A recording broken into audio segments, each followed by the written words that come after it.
This is the James Altucher Show on the Stansberry Radio Network.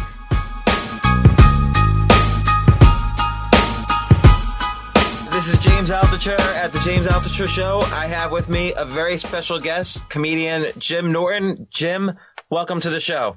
I'm glad we could finally schedule this. It's amazing how long it's taken us. I'm happy to be doing this.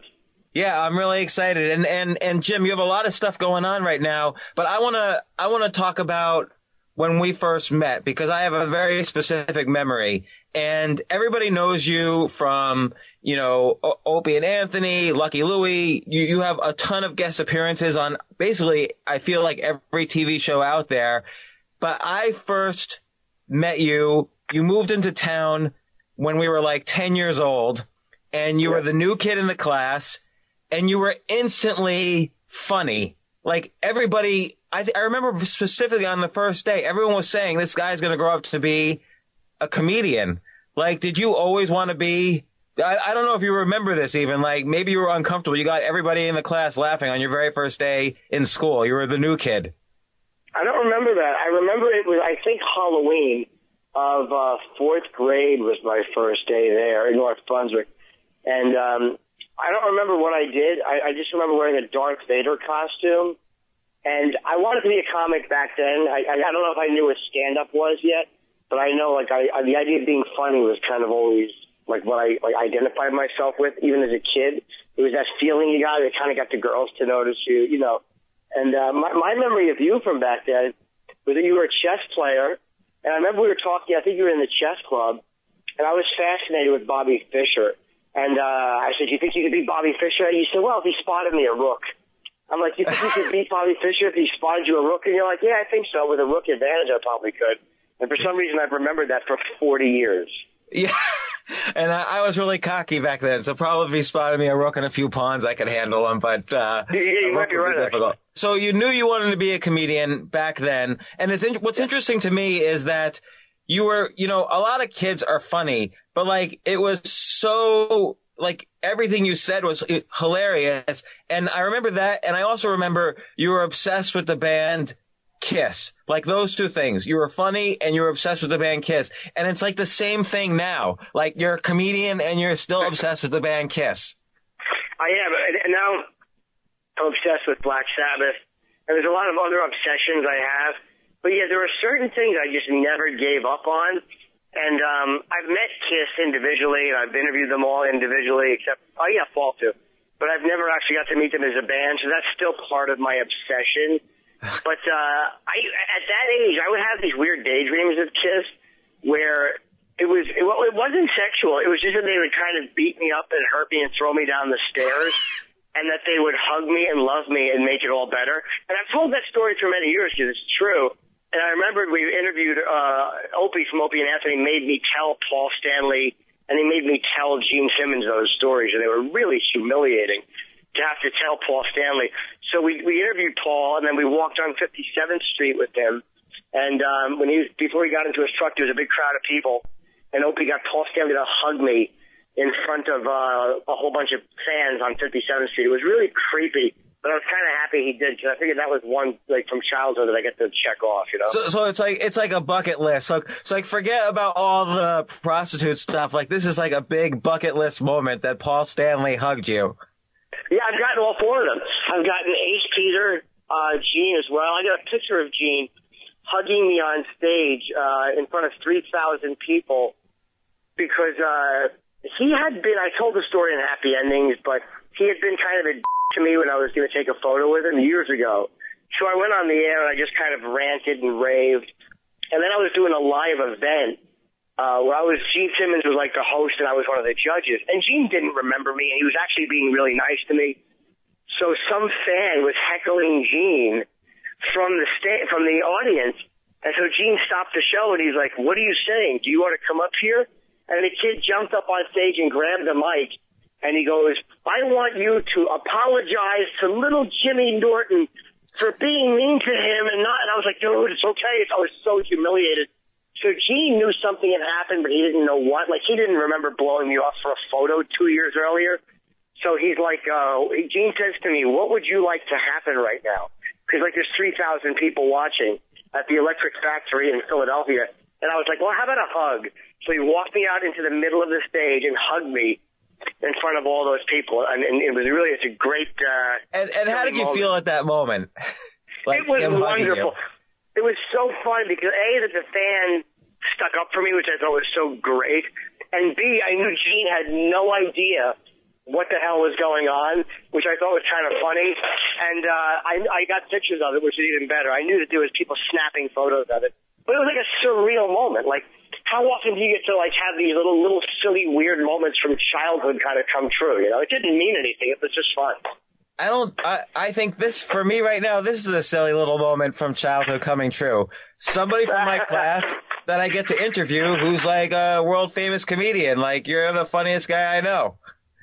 Well, thanks, man. I'm getting there. I mean, there's still plenty of things in my act that need a lot of work. I mean, like what? Let's talk about that. So actually, let's reel it back. You wanted to be a comedian, but what happened? You dropped out of high school. You had a suicide attempt. What was going on? Like, why did you didn't really talk about the whys of the suicide attempt in your books. Like, what was happening at this pivotal point? Because right after that, you became a comedian. Well, it wasn't even, to be honest, it wasn't even the most sincere attempt. It was one of those. Oh, it was an insincere suicide attempt. Yeah, it was more notice me. It was, like that, just that attention-seeking nonsense, really. I mean, there was absolutely nothing, genuine about it. If I wanted to do it, I think I would have done it. It was just one of those, things for attention when I was a teenager. But I wound up in rehab, and I wound up dropping out of high school. So I have no formal education past high school, really. That's great. I'm a big advocate of that because look what happens. Then you have to sort of blaze your own path. You have to kind of figure it out. And what you did to figure it out was become a comedian. Like, how did that happen? Well, you're right. I mean, I kind of knew at that point that was all I was going to do. I was like, I'm either going to do this or I'm just going to absolutely fail. So I purposely left myself no safety net. I'm just like, it's got to be stand up or it's going to be nothing. Like, once I started, I gave it a few shots. I'm like, this is the only thing I'm ever going to try to do. And, I just started going up at like open mics. I had a job, like a little crap day job. I was doing forklift operating and, I hated it. I was working in warehouses doing stuff that was going nowhere. And I just knew that if I left myself no safety net, I would be forced to work in that direction. And I just can't, it's like, in hindsight, you look back and go like, wow, that's been 25 years since I started. But I can't believe that I actually made myself continue to perform. Because, you bomb a lot when you first start. And a lot of times you're like, I can't do this. I'm not good enough to do this. I should not be doing this. And I'm just really happy that I didn't listen to that, like those crap messages, and I did it. But if I had a great education, maybe I wouldn't have. And that's very true. I think actually education sort of ruins the lives of most people because they get stuck down this one alley and they feel they have to be like a doctor or else they wasted all this money or whatever. But let me ask you, you say you bombed a lot. Now you were, I don't know how to calculate this, but you're like, let's say you were 100 times funnier than anyone in school. What's the difference between you just being naturally a funny guy and then going up on stage and trying to do a stand-up act? Like, why couldn't you just go up on stage and be funny like you were always funny? Well, being funny it's a relative thing because it depends on a lot of times your relationship with the person who's hearing you. Like in high school, you have years and commonality with the people and common friendships and relationships. So you build these things and these running jokes, and you might do a certain voice that your friends like because it reminds them of your gym teacher. And when you're doing stand-up, the hard part for me was immediately I don't have this relationship with these people. Like, I didn't know that when you start up, you have to establish anything. So I would just walk on stage and start telling dirty jokes, and the crowd wasn't laughing. And then as you go on, you're like, oh, I have to connect with them somehow. There's a lot more to this because there's a million funny people. Like, that's the only difference between me and, 100,000 other people is that I actually did it as a job and learned how to do it professionally because there's a million funny guys out there. Like, it's a matter of just you have to be willing to take it in the face for a long time. You have to learn how to build those relationships. Because a lot of guys think, hey, I'll just walk on and be funny. And maybe that works a few times, but like as time goes on, that's not going to work. You have to learn. You know, like Bob Newhart's an anomaly. He was the number one selling comic in the country or whatever after a couple of months. But, I guess, the world was a little different back then. But Bob Newhart's interesting because he kind of did it, through an album with these fake phone calls he would do. Right. I don't know. Was he like a stand-up guy before he had his albums out? That I don't know. I think one of his albums was stand-up, wasn't it? Didn't he have two number one albums at the same time? With number one and the number two at the same time? The only time a comedian's ever done that. And I think maybe one was phone calls and one was kind of storytelling, and he just resonated with the audience. Like, for whatever reason, for him, that relationship was instant and natural and immediate. But I think for most of us, it is not. Well, see, you knowing that right there is interesting because he put out those albums, I think it's like 52 years ago. So clearly you've studied the history of the art form. And did you obviously started doing that before you were doing stand-up or not? Did you start getting really into it beforehand? No, I mean, I enjoyed it. Like, as we're talking right now, I was watching a Sugar Ray Robinson documentary. So I hit freeze frame on my television so we could talk, and Woody Allen is on the screen because Woody was talking about Sugar Ray Robinson. And when I was a kid, my mother worked at the library when I was about 12, North Brunswick Public Library, and she would bring records home. I was a customer there. Yeah, of course. I mean, we all went in there because it was before the internet. So, if you wanted something, you'd have to go in there and actually reference it. And my mother would bring home these records, the Woody Allen 3-record nightclub years set. So I kind of had an appreciation for guys like Woody Allen. I was obsessed with Richard Pryor. I loved George Carlin. I loved Robin Williams back then. His album Reality, What a Concept. The history of it, I learned more about it as I got older and as I went on. I loved Rodney and all those. I don't think I knew who Newhart was back then or Mel Brooks or any of those guys. Mel Brooks I knew from his movies. But a lot of guys, I think a lot of the stand-ups I learned more as I got older. Well, okay, so now you started doing stand-up, and what are some ideas, even for people who are like public speakers? How do you connect with the audience? How do you kind of establish that very quick rapport with the audience so you can get them going? What I have found works for me is the audience likes to think you're confident.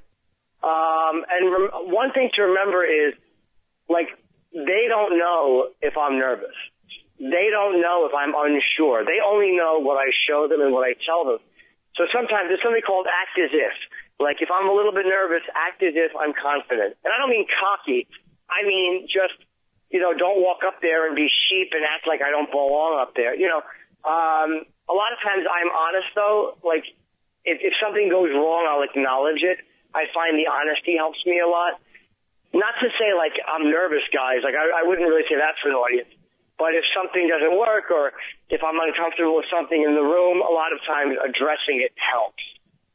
So I try to be honest about my surroundings and, project some kind of confidence. Because honesty gets you so far.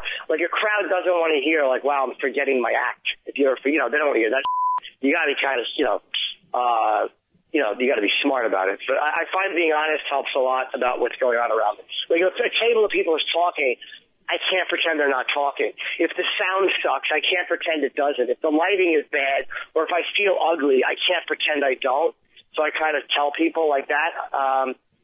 Does that make any sense? I know I'm kind of that could be really funny. Like, you saying I'm ugly could be funny. It's almost like it's like Carrie Fisher says, nobody wants to laugh at like a really good looking rich guy. But, so it's sort of like this idea of removing skills make something comedic. But I find when I go to open mics and every single comedian says, oh, my act is sucking right now, that I find that that's not very funny when they do that. Oh, they all say, yeah, I guess it's too many people. It's like anything else. If too many people are doing it and too many people, sometimes people will see something that works in another comedian and they'll try to adopt that little personality quirk on their own. And that kind of comes off as not genuine. But, too many people doing anything. Like, open mics are tough because, how many people can you hear talk about relationships? How many people can you hear talk about driving or marriage or whatever it is? that they're going to be talking about at an open mic or anywhere else. You know what I mean? Like, anytime you're seeing 10 comedians in a row, you're bound to see patterns. That, if it's 10 black comedians in a row, you're going to hear a similar take on race. Or if it's 10 women in a row or 10 white guys in a row, you might hear a similar take on whether it's relationships or race or politics or whatever. Does that make any sense? Like, too many one thing in a row, you're going to see similarities. It seems like you were able to overcome that by kind of finding the edge of honesty and going beyond it. Like, honesty is really a big part of your show. It's like, obviously I'm referring to, all the prostitution stuff, the sexual stuff. Sure. You go beyond the edge of what most people are willing to talk about. Like, you're not just funny, you're this extreme, almost radical honesty, kind of dysfunctional radical honesty combined with, comedy. And I'm wondering, like, what comes up in your relationships when they hear your act and they know your act and they know who you are? Like, how do girls or women deal with that? Well, it depends. Some of them don't like to be talked about in my act. They don't want to be talked about. And I never mention names, or I never connect real people to these events. But I'm at a point now, because I'm doing it for so long, that women I kind of meet now know what they're in for. They understand who they're dating or who they're going on a date with. So, again, while I won't blow up somebody's personal information ever, they kind of know it's like if we do something, crazy sexually, you might wind up hearing about it on a CD. You'll never hear your name referenced, and you'll never hear any connecting information reference. But people by now kind of know me, and I date women who tend to know and are familiar with my material and my sexual stuff. It's a big thing because it's a big part of what I talk about. And I don't want to date somebody. I'm too old to have to explain myself. Like, well, no, this is why I like that, So I figure if I just put it out there in the stratosphere, nobody can complain. Nobody can claim ignorance, because I'm at 46 now, man. I'm tired of, you don't want to go through this thing where you have to tell people, and there's nothing worse than having to explain yourself to somebody and be apologetic about what you like or who you are. It's embarrassing, and it's irritating. Sorry. Well, there's a certain kind of spiritual aspect to that, and I don't know if you've ever thought of it this way, but, like, honesty frees you in a real big way. Like, it's like you say, you don't have to explain yourself. You don't have to keep 2 or 3 or 5 lives sorted in your head. And it's almost like, obviously you and I are the same age. We're too old to have to hide anything. It's too much work. It's nice to not have to hide it. It's nice to not worry. Like, there's been things I was sneaky about, of course. Like, one of my ex-girlfriends caught me dirty texting with someone. Like, if she knew I wasn't sleeping with this girl, she could tell by the text that we weren't actually physically hooking up. And it caused a big fight, and it was a really ugly thing. But she was hurt and betrayed. But she's like, why am I surprised? Like, I know what you're like. I shouldn't be surprised. So she was pissed off at me, but we did survive it. Because it's not like some woman who's married for all these years. Well, can you imagine explaining Larry Craig must have had to do when he got home? Why are you putting your foot under another man's stall? Because he had probably liked that and had probably lied to his wife. I'm guessing he's bisexual. I don't know what he is, but I'm guessing. And he probably could never be open about that, so he had to lie and cover it. But I always feel bad for guys like Travolta, who, again, I don't know for a fact what he is. My opinion is that he's probably gay. It's just an opinion from what I've read. But right. The torture, if that's true, of him being gay and having to live this leading man life and really just wanting massages from men and worrying that his wife is going to find out, like the torture of that. Like, I think of that guy a lot, and it's like, God, as great as it is to be Travolta, it's got to be awful, too. I'm sure there's a lot of times that he just wishes that he was not famous, just so he could probably do what he wants to do.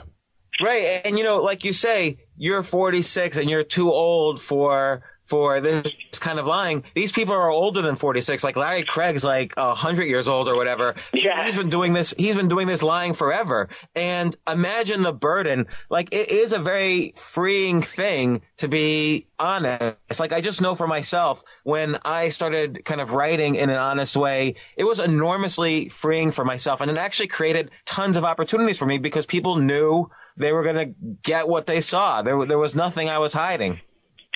Well, I know, especially in this day and age, where everything is revealed eventually. Like, the media are such pig that we have no respect for each other's privacy at all. Like, I'm lucky where I happen to kind of throw my own garbage out there, but a lot of people want privacy, and nobody respects the privacy of anybody but themselves.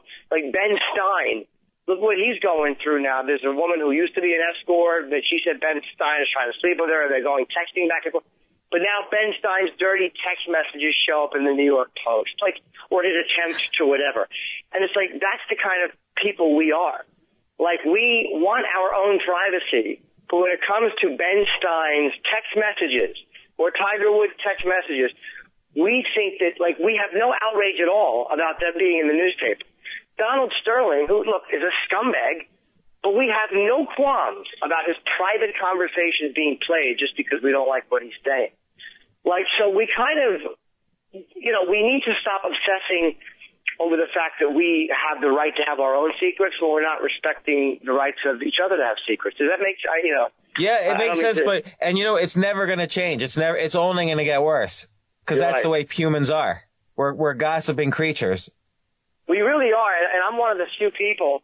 And boy, a lot of my fans were pissed at me for this. But when the NSA, when Snowden, came out and said they were spying, I've been praising them. Good.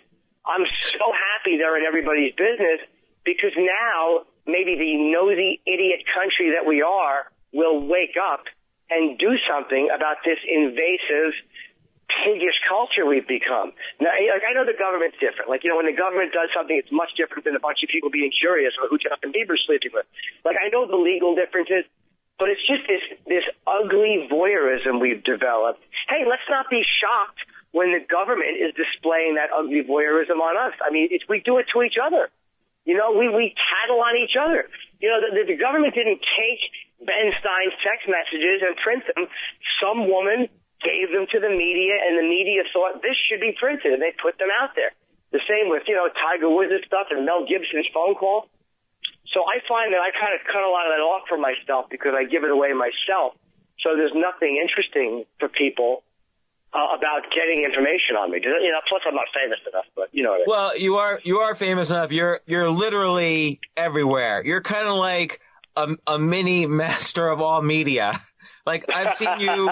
You had best-selling books. It's funny you say you're not famous. You've had 2 best-selling books. You've had 4 HBO specials with your series. You've been on Lucky Louie. You've been in tons of movies. Opie and Anthony. I every time I turn on a TV show, you've got a guest spot. In the past week I've seen you on Inside Amy Schumer and Louie. You're everywhere. So how come you still don't think you're famous and that you have more to improve in your act? What's next that you're going to improve? Well, I guess when you're close to a situation and when you are living in it, you don't feel like you're doing anything. I don't know. I guess you don't see the growth. It's like when you lose weight or you gain weight. You don't notice it as much as somebody who doesn't see you for 5 months or 6 years or whatever it is. So I feel like I'm barely hanging on by a thread. And I know that that's not rational. I know that I'm saying something that is not necessarily logical, but I'm just telling you how I feel. Sometimes we feel crazy, irrational crap. And I feel like I basically am fairly anonymous, and that, I know people know who I am and I have a fan base, but I feel like, man, you have made almost no impact, and you really, really have a lot of work to do. And maybe that's what keeps me motivated. I don't know. But it's one of those things that, you say that, and I guess because I haven't watched these things, I haven't seen myself on Amy's show. I've seen one sketch that we did in the pilot, and I saw 1 or 2 of the Louis poker scenes, but I don't really watch anything that I'm on. Yeah, Amy interviews you in the show.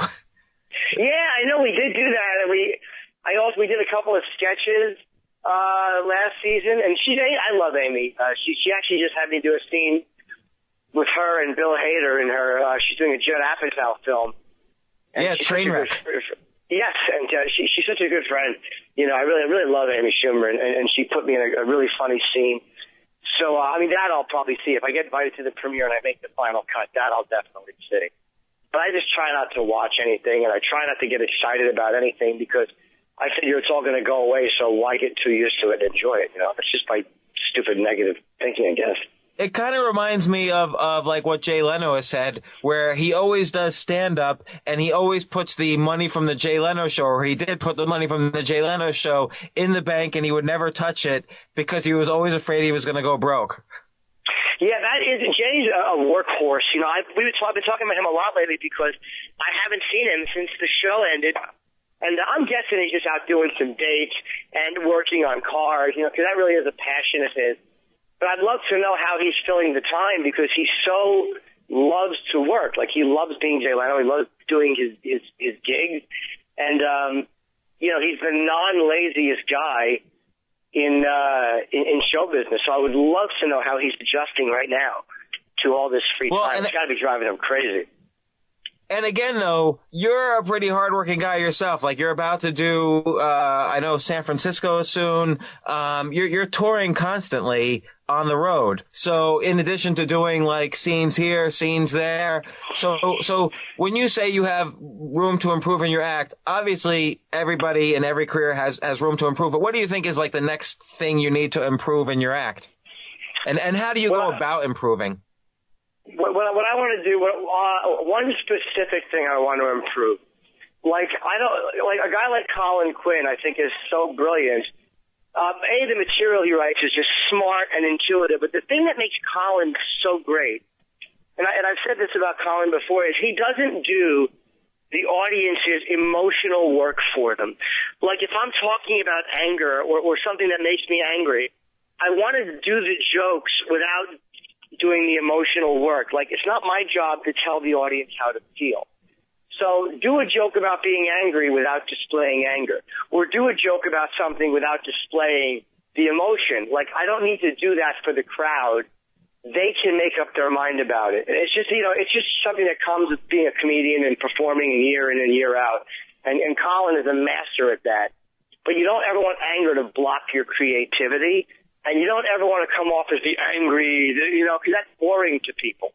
When they immediately know what emotion you're going to come out with, it bores them. So that's something I want to improve on, is coming from a point of view too consistently. As human beings, we're all complete people. So you want to kind of display a more complete side of yourself. That's all. And I guess that's just like anything else. The more you do it, the better you get. So that's an area that I need to improve on. Well, it reminds me of, like, let's say maybe the Louis C.K. bit where he's talking about the environment, but he plays two roles. Like, one role is God, and God is like yelling, "What did you do here?" And so in some sense, he's playing a character to display the emotion as opposed to himself displaying the emotion. Right. If you're doing a character, absolutely. If you're doing a character or something, responding to the other bit or the either yourself or the other character, that's a lot different than ranting at the audience. And I don't really rant at the audience anymore, but my last special, American Degenerates, when I edited that, there was a debate about the school shooting I did where I kind of attacking the disgusting press coverage. And I edited a good amount of that out, only because there were moments in it that seemed too preachy or too self-righteous, and I was happy that I caught that. I'm like, that's not my job. I mean, I want to make a point when I perform, but it's like, my job is to be funny, because any horse's ass can stand up there and just make a point. That's not my job. My job is not just to make a point. It's like people are paying to see me, do what I do, but they want to, at the end of the day, they want to be made to laugh. So if I want to make a point, I have to do that coupled with being funny. So if I caught myself being a little preachy, I look for a couple of lines, you can get away with it. But if there was two lines too many or something that felt a little too speechy, I took it right out. And I was very happy that I caught that. Do you feel you caught that more in American Degenerate than in the special before that, Please Be Offended? Because there, I feel in Please Be Offended, it was hilarious and very funny, but there's definitely you're angry in there. Yeah, there's probably moments. I can't think of the bits as much. I listened to that again recently, that special, and I watched a little bit of it, and I was like, oh, well, this was a good special. Once I watch a special and I'm done editing it, because I have to be through the whole editing process, Once that's finished, man, I immediately don't watch it again. I just don't look at it again. There's stuff I've shot that I haven't seen in years. So I'm trying to think with Please Be Offended. It might have been, yeah. I think I was more aware of it in American Degenerate. I was more conscious of it. But, like, again, you improve as you get older. You improve the more you do it. And, so the next special after this, I'll be even more aware. It's just these little, you don't ever want to get caught in a trap and not be able to get out of it. That's something you want to avoid. So I figure if there's weaknesses I have as a performer, if I'm working on them and getting stronger and getting better at them by the next special, then, I'm doing well. Because every comedian had, like, I'll look at Carlin's stuff, and a lot of people like his older stuff better. I like his later stuff better, the newer stuff where he was angrier. But I noticed the improvement in the writing and the way he would deliver thoughts. It's like you get smarter as you get older, that's all. Well, so you've mentioned several times Carlin as a big influence, and in your second book, you started it off actually talking about Carlin. Do you do his idea of kind of rewriting the act every year, or how has he been an influence on you? Well, I mean, I just get so sick of material very fast because talking on radio 5 days a week, you get very accustomed to saying different stuff all the time. I mean, we all repeat ourselves, but, every day you're talking about different news stories and it's a different conversation. Even if it's the same subject, it's still a new day. But with stand-up, you have to do the same jokes over and over again. So, yeah, I shot in 2012, I shot Please Be Offended. 2013, I did American Degenerate. And I want to do a new special, and I have probably been ready to shoot since May, or actually maybe April. But the network won't do it because I just shot in August. So they have to wait at least a year. They can't just put you on 10 months later. It's stupid. It's not just about me. There's other performers. So hopefully I will shoot something by October or November. So I would love to do one a year. That's kind of the goal. But Jim, why don't you just shoot it and then sell it on your website? I mean, I know it's not, there's Louis C.K. did it. It was great. But why always depend on the network? Well, Louis is an anomaly. Louis can do that. Aziz did it. Jim Gaffigan did it. But these are guys that have, I have a good fan base and a good following. But these are guys that simply have bigger followings than I do. So realistically, I don't know how much I'd make. Because a special probably costs $150,000 to shoot, something like that, to get it done well and to edit and stuff. So just to make your money back, you have to sell a lot of $5 specials. So you have to start off, I think, with a base like Louis C.K. or like Aziz Ansari or one of those guys. Kevin Hart could do that. He kept it in the theaters, and Gabriel Iglesias is going into the theaters. I'm realistic about where I am. I have a good fan base. But I'm not on the level of a Louis C.K. where I could just go on my website and know that I'm going to make, $500,000. I mean, he pulled that off. I think he did better than he thought he would. But, I don't think I'm there yet. But, when you guys were both doing Lucky Louie, I sort of feel like you were, I don't want to say at the same level because who knows what that means, but you were both kind of at this similar point in your career doing this interesting show for HBO, and then it got canceled, and then he went on to do Louie, which sort of surprised everyone, I think, how amazingly successful it was. Have you thought about, trying to do a show like that, or what did you think of that kind of breakout that he did with Louie? Well, the show I'm doing on Vice now, it's on Vice.com, and it's a talk show, and it's me doing a monologue and interviewing guests, and I feel that that's a great vehicle for me. Louis did his thing. The thing about Louis that works is Louis writes it, he directs it, he edits it. Louis can do everything on a set. So Louis had a deal where he said to the network, I'm not interested in notes from the network. So he just turns in completed episodes with no notes at all from them. You have to have a certain amount of skill to do that. I'm funny, I can write, and I can be in a show, but I don't know how to edit or direct. There's things that Louis did in that show which enabled him to have 100% control. There's almost nobody in show business that has that.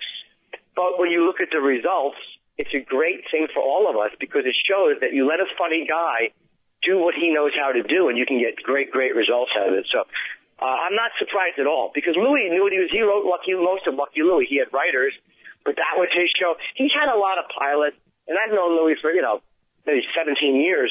So he's been doing like these little vignettes and things at the comic strip Christmas party for many years. So Louis has always been kind of involved in that. One thing Louis did, though, with this is he basically said no to the network. Like, the network obviously had their list of demands, and he said no, and he was willing to walk away. Like, do you ever feel that, do you have a hard time saying, if the network wants you to do something, do you have a hard time saying, no, I need this type of creative control? Well, I haven't necessarily been in that position. Like, I had a lot of creative control in this project I just did. But it was kind of because they've never done it before. So they were they're really relaxed with it. They're like, oh, yeah, man, just, come up with what you think is funny. I've never actually had that with a quote-unquote network. But, Louis, I don't think, had that before either. Like, he had a certain amount of control. But when we did Lucky Louie, HBO would come by and give a lot of notes. So Louis did not have total control over that project. He had a lot of it, but not total. He did not have total control. I think he did a pilot after that did not get picked up by CBS.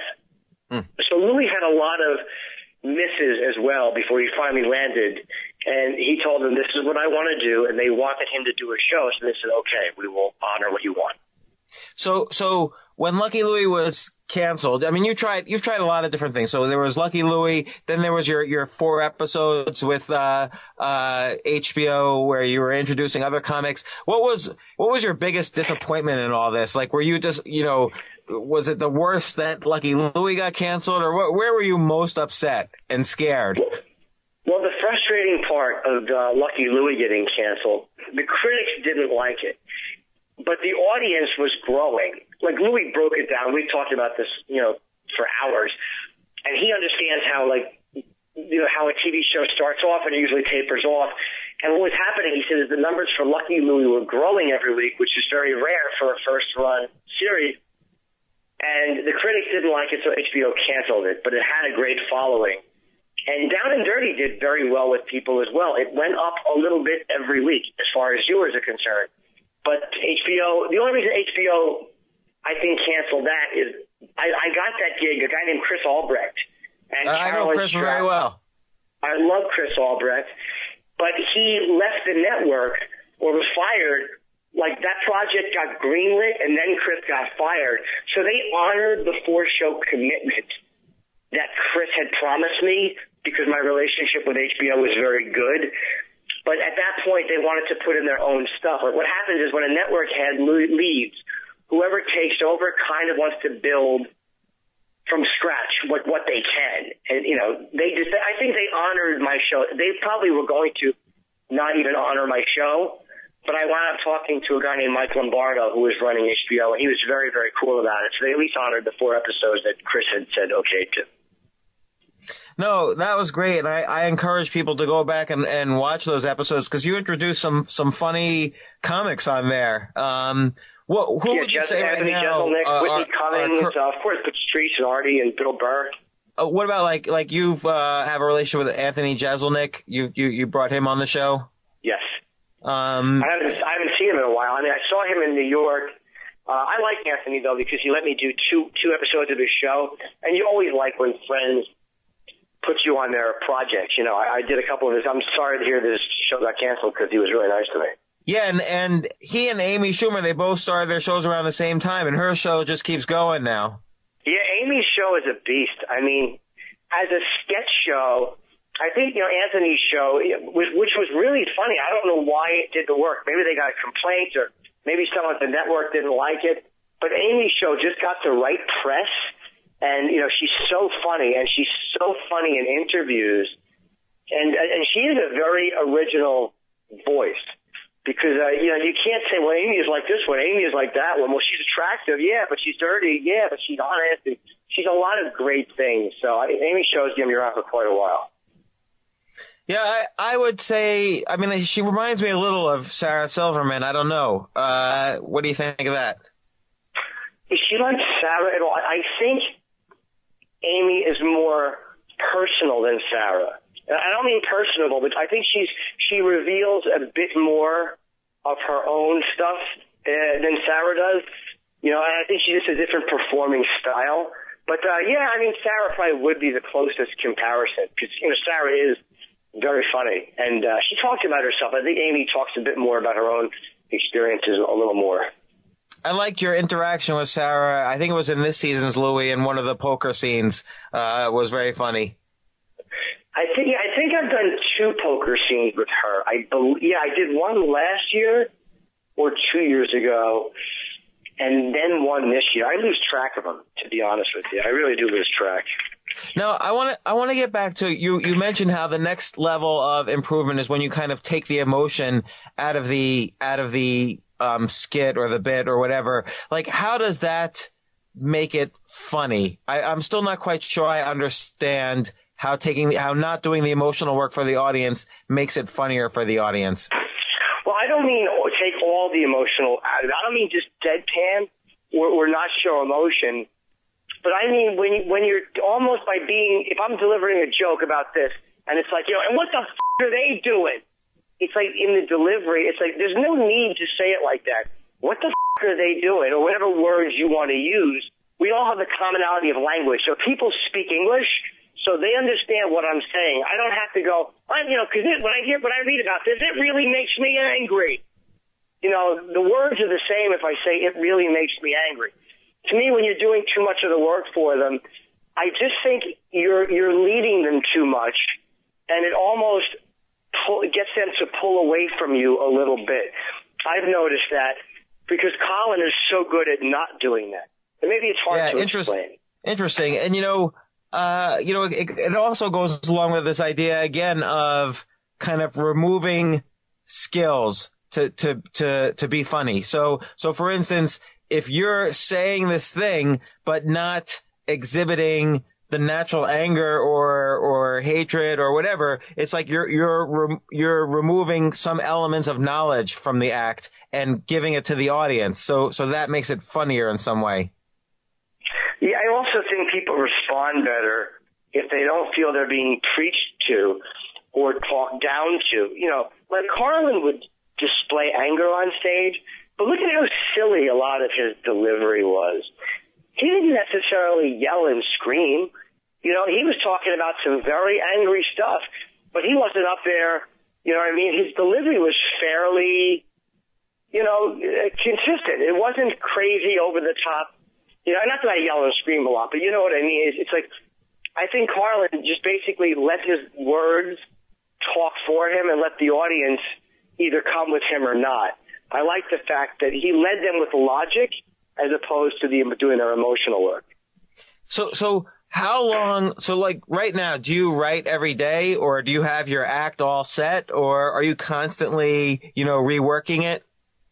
Well, I go on stage and I'll just talk about what I want to try on stage. I'm not good at actually writing things down anymore, but I'm on stage so much, so I'll get an idea, like when Donald Sterling was happy. I'll go, okay, let's talk about Donald Sterling. So I'll get a few ideas or I'll tweet a few things, and then I go on stage that night and I really try it. But it's basically just from trying it on stage.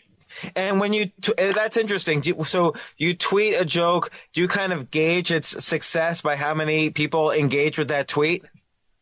No, if I think it's funny, I will do something else with it.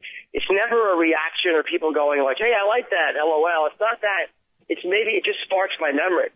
Like a lot of times I'll look back at tweets and go, oh, I can do that. Like that's how I got my Duck Dynasty bit, because I had tweeted a bunch of stuff.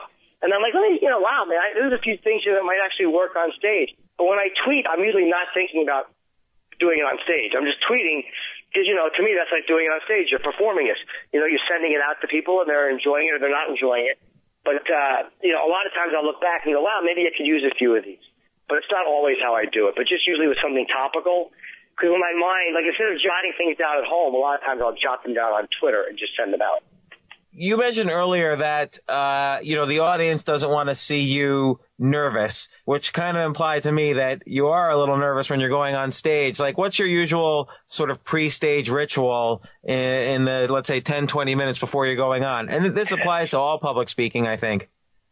Yeah, I think I'm not necessarily like petrified before I go on, but I have at times little jitters if I'm going to do TV or whatever. I mean, it's normal. You're supposed to have a little feeling. If you're not feeling anything before you go on, there's something wrong with you. If you're going to go on television and perform and you have nothing going on emotionally.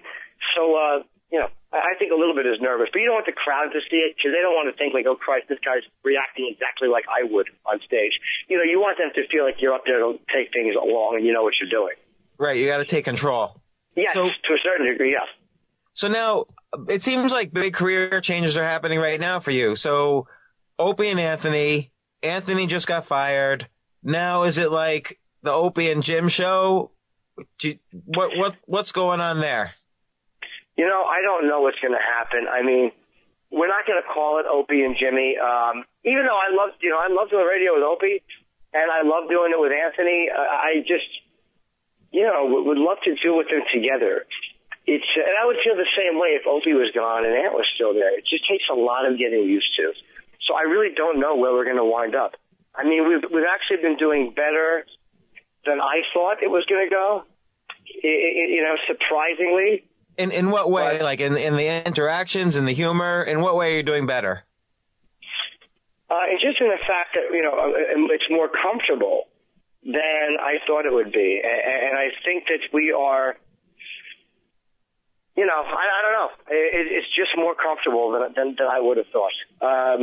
The flow is good. The guests have all been good. We've had, some really good guys come in recent times, and that has helped quite a bit.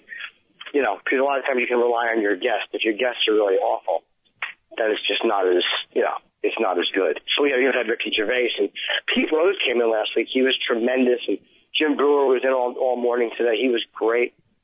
But, it takes a lot of getting used to, man. A lot of the fans are very, very pissed off because they want Anthony back. And I don't blame them. They loved Anthony, so I don't blame them for being angry. Are they mad at you because you're, taking his place? No, but I'm not, though, because I was always there. Right. I think if they, no one looks at me like I was taking his place. I think people know, but no, people know that I'm not jumping in Anthony's grave, as it were. Like, they know enough about the thing. Like, I've been on podcasts for the last couple of weeks talking about it, and I think they know how I feel, which is really, I'm bothered by it, and I'm very, very frustrated by it. And a day hasn't gone by that I haven't either texted with Anthony or talked to him. I mean, we're in constant touch. And when his new project comes out, I'll help him promote it, because I want to see it succeed. There's no advantage to me if Anthony fails. I want him to succeed. It's interesting because I guess his project is sort of, from what I've read, kind of like a podcast that he's going to start. Yes, it's kind of it's based in, I guess, a subscription-based thing. But, yeah, he's doing I guess he has video podcast 4 days a week. I think he's doing it Monday, Tuesday, Wednesday, Thursday in the afternoon. Because in Long Island, he's got an amazing setup. He's got an amazing thing. He has, like $50,000 or $80,000 worth of equipment and a green screen. And Anthony is ready to broadcast. So, Anthony will be fine. So, what I wonder is, pretty soon there's going to be Wi-Fi everywhere. More and more cars are getting equipped to just download directly podcasts. What's the lifespan of Sirius XM at this point? Have you considered doing a podcast? Oh yeah, I think of it all the time. I mean, just because it's one more way to get your name out there. I think what Sirius XM has is the things they have that are sports related, whether it's football or baseball or hockey or basketball. Those are hard things to replace, especially for your car. Even with Wi-Fi, that's kind of hard to replace. And a lot of the original talk talent, whether it's, the Opie and Anthony show or Opie and Norton or Howard or whoever else is on there, a lot of the original talk content is just what they have going for them. And I hope they recognize that's the strongest stuff they have. So is the stuff you're doing for Vice, is that podcastable? Can they kind of make that into kind of your podcast? No, well, it's not really. A podcast should be a bit more of a specific thing because the Vice show is so built on being visual. Like a podcast, a lot of times, like Joe Rogan does it right because you're just sitting there having a conversation. Some on the Vice show wouldn't work as a podcast because it's visual as well. So I kind of wasn't thinking of just audio when we did this show, but there are definitely parts of it that could have, that could be a good podcast, I think. And what's like the next thing that you're doing that we should promote? You're going to be doing stand up in San Francisco in early August. What other stuff do you have going on? What can I look forward to? Well, as of right now, just the show on Vice.com. That really is it. That's it. That's all I'm concentrating on. That and some stand up are the two main things I really want. You do a ton of stand up. Like, is it worth it to keep going out there doing the stand up, or do you do it to improve and get material? Like, what's the role of stand up in your life right now? Well, I do it almost every night. It's always going to be a constant with me. It's always going to be something I do. That's one thing that they can't take. Like, they could fire me from Sirius or whatever else I do. They could can my show advice. But doing stand-up is something I'll always have. Like, I'll always be able to make a living doing stand-up, which is kind of a nice thing to have. There's no way they can take that. So I'm not going to be broke, I hope. You can always go out and make a living. It's nice. Well, Jim, once again, I really appreciate you coming on the show. I know we tried to work this out for a while. You've been so busy. I'll tell you, I remember, this is like a stupid memory, but I remember like in 6th grade, for whatever reason, I was obsessively trying to explain to you how all the Kennedy brothers were getting assassinated. And you were trying to explain to me about KISS, which was a concept I just did not get. Oh, really? Yeah, this memory just sticks out in my head. We were in the school cafeteria, and I just did not get the KISS thing at the time. Like, a bunch of guys with like their faces painted, but now I get it. Those in together. Yes, and I now understand the Kennedys. So I guess as the years of who knew that 35 years later you would understand KISS and I would finally get the Kennedys. Well, at least you both come full circle. Yeah, we're improving. Life's a constant improvement. Yeah, well, hopefully, at least, hopefully it is. Well, once again, congrats on everything. Thank you, we haven't spoken in such a long time, but I followed your career. It's really been amazing. I was like blown away actually when I first watched Lucky Louie, and there you were, and I was a fan from the beginning of that show. I wish it had continued. I was actually really broken up when Louie on the show was getting a divorce at the end from Pamela Adlon. I was getting a divorce, and like the show really impacted me. Like, I really felt sad for Louie on the show. Oh, wow, really? Yeah. The character really had an impact on me, and your character was hilarious, of course. So it was a great show. I was sorry it was canceled, but me too. Really depressing. Well, again, thanks a lot, and I'm glad you